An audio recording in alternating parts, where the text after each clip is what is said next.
அஸ்ஸலாமு அலைக்கும் வரஹ்மத்துல்லாஹி வபரகாத்துஹ். உறவுகளே, இன்றைய பாடத்தில் நாங்கள் குளிப்பை கடமையாக்கக்கூடிய சில விஷயங்களை பார்க்கலாம். குளிப்பு பல விஷயங்களால் எங்களுக்கு கடமையாகிறது.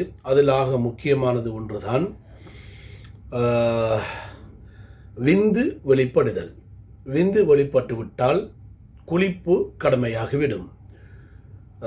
ஒன்று தன்னுடைய மனை மூலமாக இன்பமடைவது, அல்லது தூக்கத்தில் ஒரு மனிதனுக்கு இஸ்கலிதம் ஏற்பட்டிருக்கிறது, தூங்குகிறார், இஸ்கலிதம் ஏற்படுகிறது, அல்லது ஒரு பெண்ணை பார்ப்பது மூலமாக சிலர்களுக்கு அந்த நிலைமை கூட ஏற்படலாம். அப்படி ஏதோ ஒரு அடிப்படையில் விந்து வெளிப்பட்டு விட்டால் அவர்கள் கட்டாயம் குளிக்க வேண்டும்.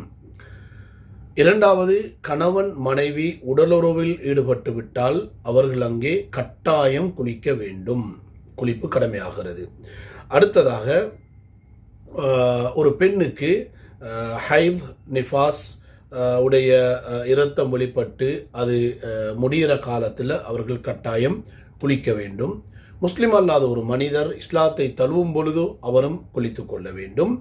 அதே போல ஒரு மரணித்த மனிதருக்கு குளிப்பாட்டுவது கடமை. இந்த விஷயங்கள் குளிப்பு கடமையாகுவதற்குரிய காரணிகள். இப்போ குளிப்பு கடமையான மனிதர்களுக்கு தொழுவது கூடாது, கஅபத்துல்லாவை தவாப் செய்வது கூடாது, அல் குர்ஆனை தொடுவது கூடாது, குர்ஆன் ஓதுவது கூடாது, பள்ளி வாயிலில் சென்று அமர்ந்து இஅ்திகாஃப் இருப்பது, பள்ளியை தாண்டுவது கூடாது. இது பொதுவானது.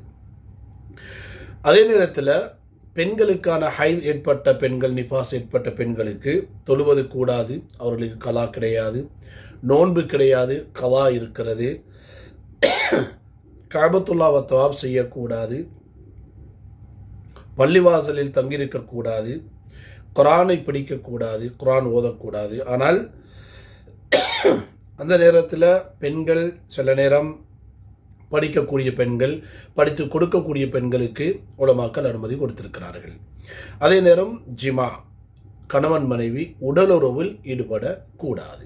இந்த விஷயங்கள் பெண்களுக்கு தடை செய்யப்பட்டிருக்கிறது. எனவே சுருக்கமாக இப்படியான விஷயங்களை நாங்கள் படிப்பதனூடாக இஸ்லாம் எங்களுக்கு தெளிவாக புரியும். நன்றி, வஸ்ஸலாம்.